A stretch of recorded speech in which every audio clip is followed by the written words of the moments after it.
Hey you guys, in this section we're going to be solving quadratic equations using the square root method, okay? So if you are going to use the square root method, you're going to follow these steps. The first thing you're going to do, you're going to make sure that your square root is isolated, okay? So before you go here, you need to have something that looks like a squared quantity on one side and a constant on the other. Then you're going to take the square root of both sides. You're going to add a plus minus symbol in front of the radical sign on the right side. And then since your power is 2, there should be 2 possible answers when you're done, okay? Now, because the left-hand side, that's what LHS stands for, has the same index and power, the radical will go away or it turns to 1, okay? And then you're going to solve the equation by isolating the variable. So we're going to walk ourselves through those steps to solve the problem, okay? So let's go into our first example. So our first example says solve using the square root method. So our original problem is x squared equals 64. All right, our squared quantity is isolated, okay? And we have our constant on the other. So the way that I'm going to cancel out that second power is I'm going to take the square root of both sides. The square root and the second power, they're going to cancel each other out. So I'm going to be left with what's underneath, which is x, equals, okay? This plus minus symbol is going to go here, which lets me know that I'm going to have 2 answers. And then I'm going to take the square root of 64, which is 8. So for this problem, I have 2 answers. X equals negative 8 and x equals positive 8. Cool. All right, let's try our next example. All right, this says solve using the square root method. X plus 1 to the second power equals 25. So I'm going to write our problem first. Okay. Now, in order to get rid of the second power, I'm going to square root both sides. So remember, before you do this, the squared quantity needs to be isolated, which means it needs to be on one side of the equals by itself, which it is. So I'm going to square root both sides. When I square root the left-hand side, the square root and the second power are going to cancel each other out. So I'm left with what's underneath, which is x plus 1, equals. I'm going to put this plus minus symbol here, which lets me know I'm going to have 2 answers. And then I'm going to take the square root of 25, which is 5. Okay, now I'm going to solve for x. Now, you can leave this equation in its shorthand form, but sometimes this bothers people. If you want to split this up into 2 equations that you solve independently, you can definitely do that. So if you want to split it, the left-hand side is going to stay the same. So you're going to have x plus 1. You're going to have x plus 1 equals positive 5, and x plus 1 equals negative 5. And you can solve both of those equations independently, and then you will get your 2 answers. So for me, the shorthand doesn't bother me. So I'm going to go ahead and solve for x. So that means I need to get x isolated, which means I have to get it by itself. So I'm going to subtract 1 from both sides. So that's going to give me x equals negative 1 plus or minus 5. And this lets me know I'm going to have 2 answers. One of my answers is going to be negative 1 plus 5, which is 4. And my other answer is negative 1 minus 5, which is negative 6. So I have 2 answers. If you would have solved with both of your equations being independent, you would have gotten the same answers as me. X equals 4 and x equals negative 6.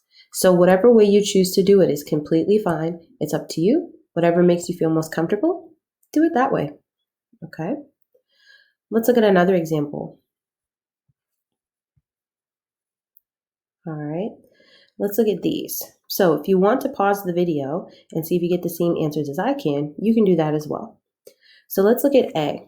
So A says x minus 5 squared equals 4 over 9. And I need to make sure that my squared quantity is isolated. It is. So in order for me to cancel it out, I'm going to have to take the square root of both sides. So I'm going to be left with what's underneath on the left-hand side. So x minus 5 equals plus or minus the square root of 4 over 9. That's going to be 2 over 3.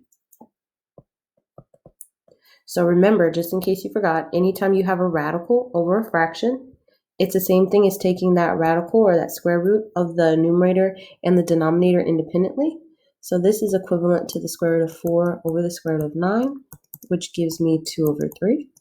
Okay, so just in case you forgot. All right, now we're going to solve this. We need to get x by itself, so I'm going to add 5 to both sides. So this is going to give me x equals 5 plus or minus 2 over 3. And that's going to give me two answers, so I need to simplify those. Okay. So one of those answers is 5 plus 2/3, and the other one is 5 minus 2/3. Now, in order for me to add or subtract these quantities, I have to have a common denominator. So I'm going to need to multiply that 5 by 3 over 3.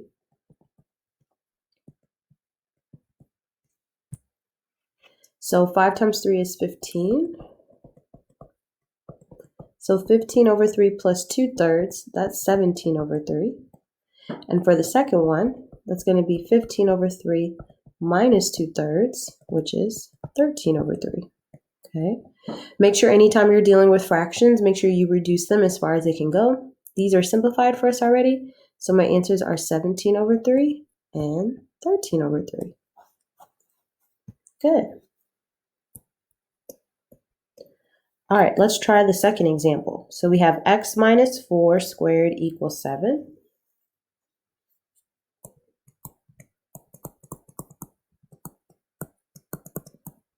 Okay, I need to make sure that my squared quantity is isolated. It is. So I'm going to take the square root of both sides. So I'm going to be left on what's underneath on the left-hand side. So that's x minus 4 equals plus or minus. The square root of 7 doesn't break down, so we're going to leave it the way that it is. And then I need to solve for x, which means I need to get it by itself. So I'm going to add 4 to both sides. So x equals 4 plus or minus the square root of 7. Okay. Now, there's nothing else that we can do to simplify this, okay? But just make sure you understand that there's two answers here. One of your answers is 4 plus the square root of 7, and the other one is 4 minus the square root of 7, okay? Cool. All right, let's try C.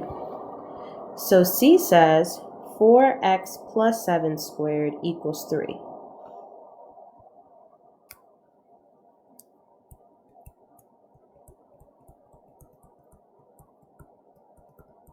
Okay, so once again, we're going to make sure that the squared quantity is isolated. It is. So we're going to square root both sides.